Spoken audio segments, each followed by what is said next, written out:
You know, this is amazing. I hope the analysts in Washington and New York who spent June and July explaining our campaign was dead will watch this tonight and learn a little bit from this crowd and from this place.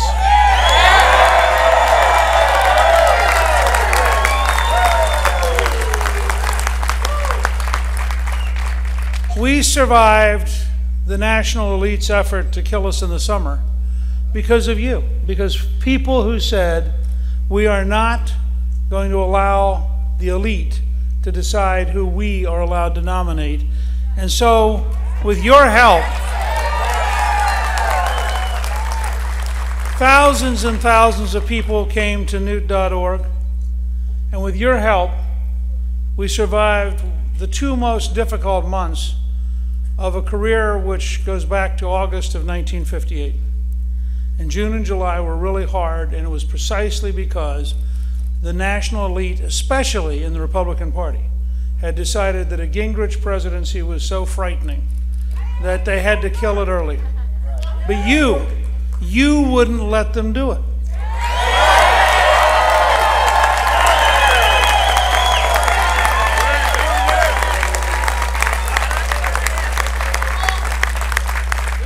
So, with your help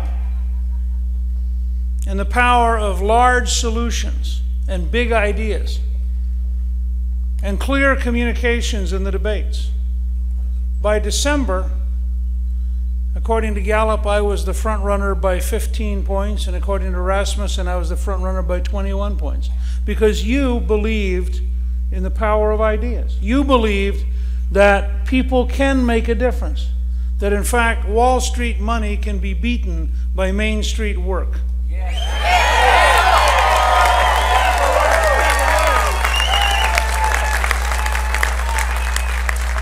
And of course, at that point, Wall Street money decided that only a relentlessly negative $5 million campaign in Iowa would work.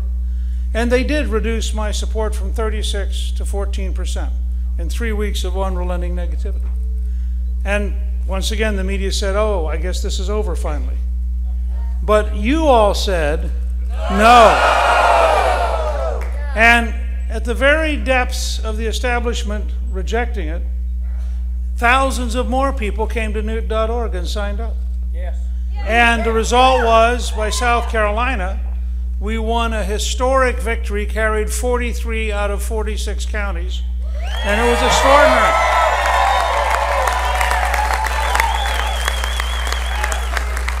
And I'm pretty sure that tonight we have a number of the South Carolinians who helped us win who are here, who came over to help celebrate this great victory.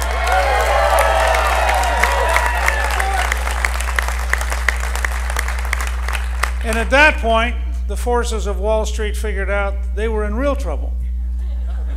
And as the New York Times reported later, they held a meeting on Sunday morning after a Saturday night primary, and they said, we have to destroy Gingrich.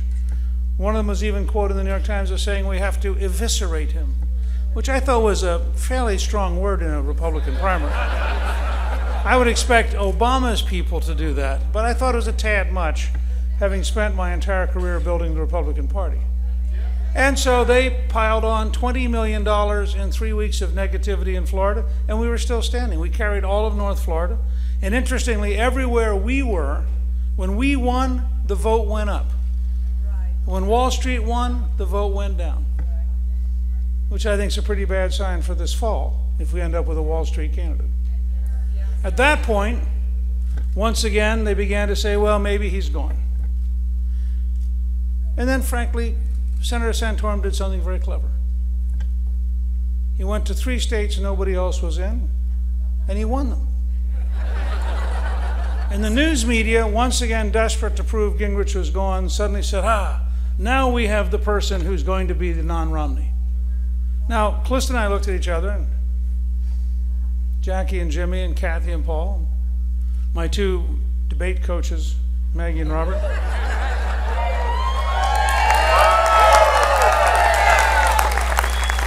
By the way, I would say for the performance they get out of me, the most underpaid debate coaches in America. Although they'll probably talk to me about that later on. I shouldn't have said that. But in any event, we looked at each other and we thought, you know, remember when it was Tim Pawlenty who was going to crowd me out? And remember then when it was Michelle Bachmann? And then it was our good friend Herman Cain the first time? And then for a brief moment it was Donald Trump almost? And then it was our good friend Rick Perry? And then it was Herman Cain the second time? And now it's Santorum. And you just can't quite get across to them. It's all right. There are lots of bunny rabbits that run through. I'm the tortoise. I just take one step at a time.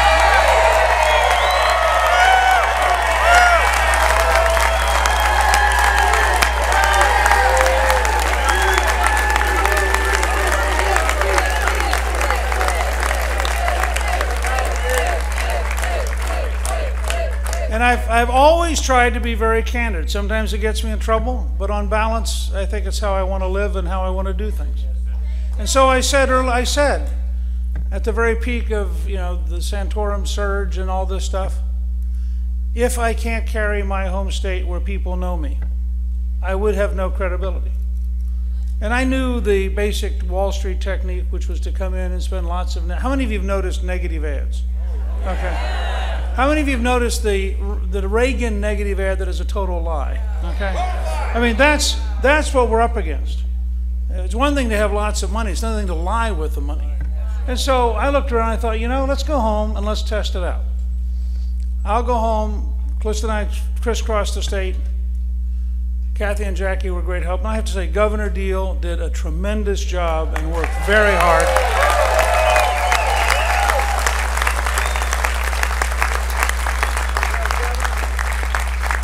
Herman Cain stepped up to the plate and worked very, very hard. Todd Palin made phone calls and really helped communicate that there was a candidate who ought to be helped.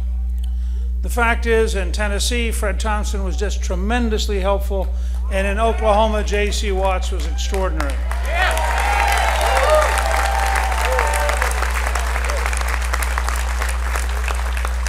And so we basically put people power up against money power. And as you saw, the very first race they called tonight, about 15 seconds after the polls closed. And so I'm here, first of all, to say thank you to each and every one of you, because you are the reason we survived every effort of the establishment to stop us.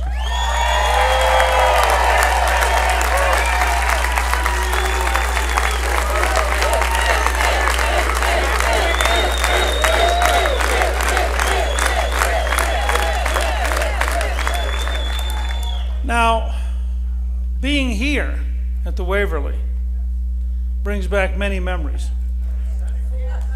In 1994, this is where we learned that for the first time in 40 years, there would be a Republican Speaker of the House.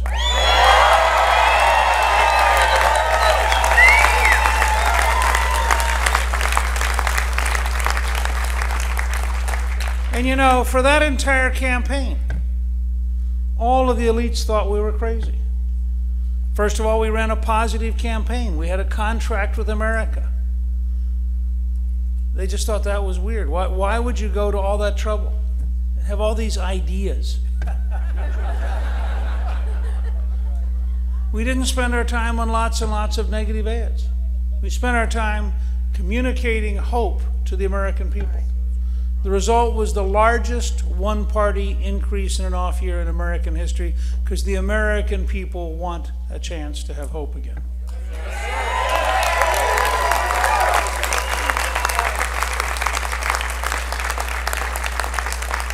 So, as Calista said, tomorrow we'll bring another chapter in the race for the nomination. But it's more than a chapter in the race for the nomination. It's a chapter in a fight for the soul of the Republican Party. It's a chapter in the fight for the very nature of America.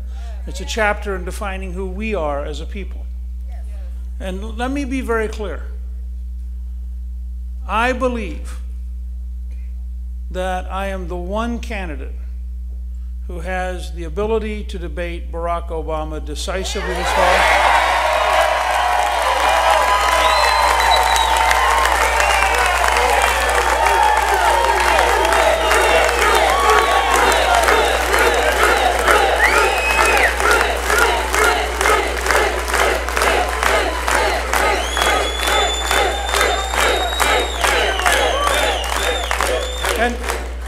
And let me be straight.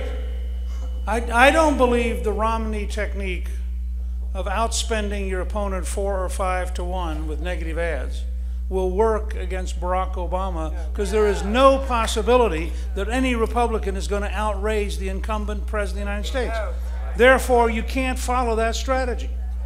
What you have to have is somebody who knows what they believe, understands how to articulate it so it cuts through all the media, offsets the bias of the elite media who are desperate to reelect the president, and has the guts to take the president head on every single time he's wrong.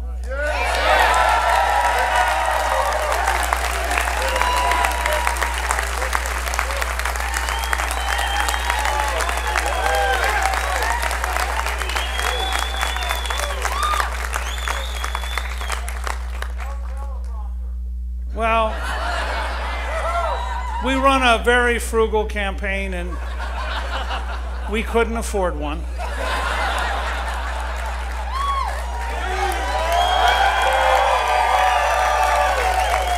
But I've already promised that if the president will agree to 7 3-hour debates in the Lincoln-Douglas tradition, he can use a teleprompter if he wants to.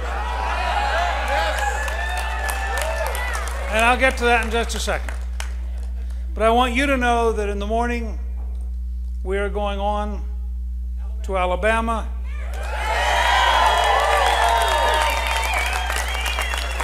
We're going on to Mississippi. We're going on to Kansas. And that's just this week. I was actually in Huntsville this afternoon, starting off our Alabama effort. And I want to say to all of you, any of you who have friends anywhere in the country, if you can email them, if you can post on Facebook something as simple as Newt equals $2.50 a gallon gasoline, if you can go to Twitter and put in hashtag 250 gas. I mean, we run a very inexpensive, very straightforward, reach every single person campaign. Now, I just want to give you one example of how profoundly different we are, both from the other candidates and from the president. One that I would love to debate this president about. And that's the one that a number of you are holding signs for. I want us to have an American energy policy so no president will ever again bow to a Saudi king.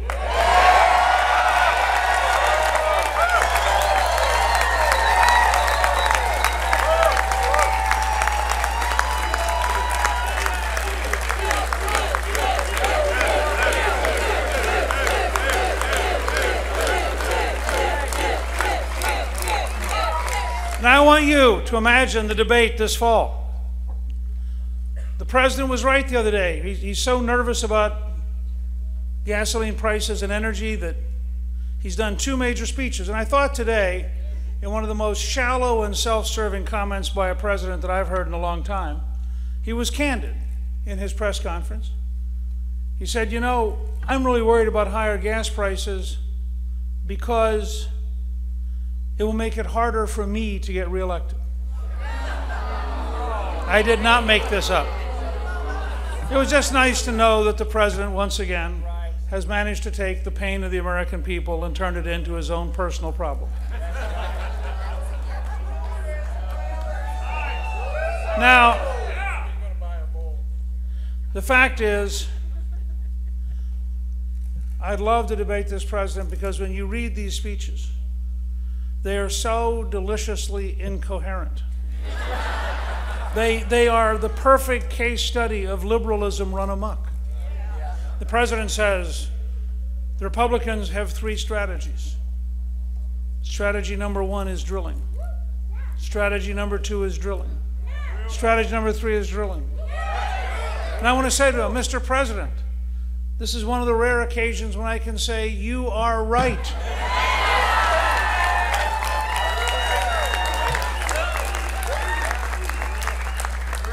But the president had an alternative to drilling, and this is why debating him would be just one of those moments where you could almost sell tickets for charity.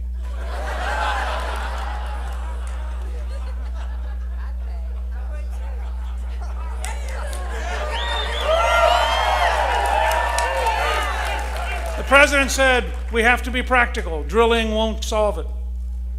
And then he offered his practical solution. Anybody here remember what it was? Algae. Algae. I mean, I think this summer, as gas prices keep going up, one of our campaign techniques should be have people go to gas stations with a jar of algae and say to people, would you rather have the Gingrich solution of drilling and having more oil, or would you like to try to put this in your gas tank? I mean, you can't, I'm amazed that Saturday Night Live hasn't taken that speech and turned it into a skit. I mean, you can't make this stuff up. But what made it really intellectually totally incoherent was the president, literally 2 pages after he explains that drilling doesn't work, the president explains that we've had this great breakthrough in natural gas, that we now have, thanks to new technology, over 100 years supply of natural gas. That in fact, we're going to create 600,000 new jobs the next decade out of natural gas. And I'm still waiting for one of the reporters at the White House to come out of their comatose re-elect Obama stance and ask the following question. How does the president think we discovered the natural gas? Because, of course, the answer is, right? Now, I came up with a specific proposal to make vivid that there could be a better future in practical terms. So I proposed $2.50 a gallon as our goal. Now, I have to say, my daughter Jackie was off campaigning with Herman Cain. And after 2 days of campaigning with Herman, she came back to me and she said, you know, maybe we should change that. Maybe it should be 2.4999.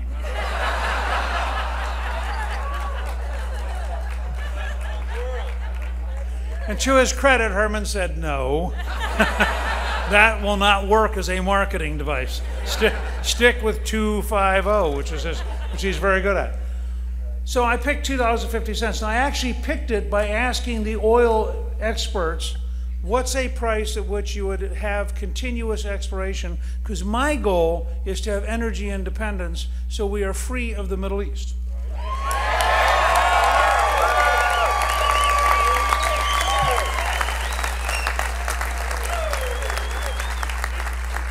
When the Iranians practice closing the Straits of Hormuz, through which 1 out of every 5 barrels of oil in the world flow, the short-term answer is the U.S. Navy and the U.S. Air Force, and the ultimatum that closing the straits would be an act of war and their government would cease to exist.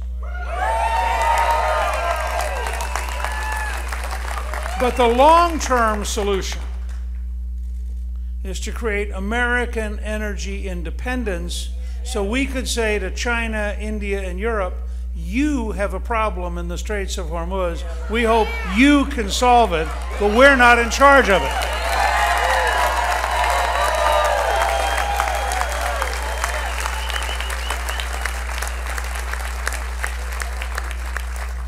Now, the fact is that 250 is attainable. Governor Romney came to town the other day and said I was pandering by picking a number. And I just want to explain to the governor, no, this is called leading.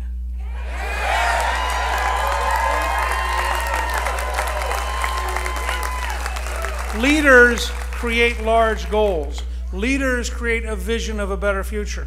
Leaders arouse the American people to go out and do great things. Leaders believe the American people could easily achieve energy independence if the government got out of the way.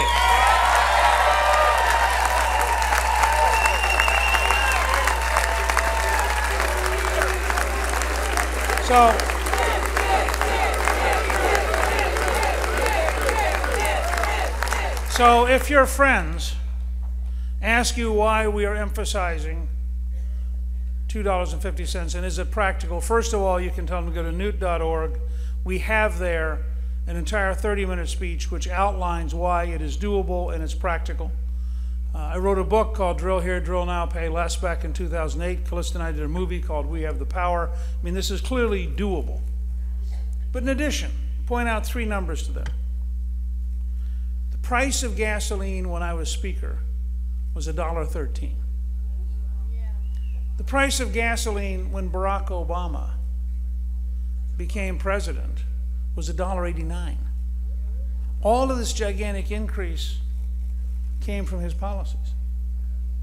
Finally, if you remember the natural gas story the president's so proud of, we have now developed so much natural gas that supply is outrunning demand, and the price has fallen from $7.97 to around $2.86. Now translate that as a percentage decline, and this is, by the way, with an 11% increase in production. They haven't doubled it. They haven't gotten even to 25% yet. But an 11% increase in production suddenly changed the whole equation of supply and demand. Now, if you had the same experience with oil, you would end up at $1.13, what it was when I was speaking. So $2.50 is a long way from a radical number. $2.50 is a practical, cautious, doable number. And my goal over the next few weeks is to drive home to every American. We don't have to be trapped in a Department of Anti-Energy. We don't have to be trapped with an EPA which destroys jobs. We don't have to be trapped with a president who refuses to build the Keystone Pipeline, refuses to reopen the Gulf, refuses to develop Alaska.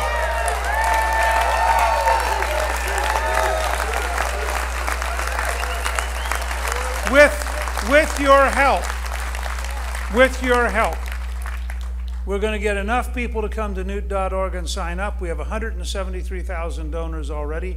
95% of them give less than $250. We have a place we can actually come in and give 1 Newt gallon. That's $2.50. If you get excited, you can give 10 Newt gallons. That's $25. With your help, we're going to go on to Tampa and win the nomination.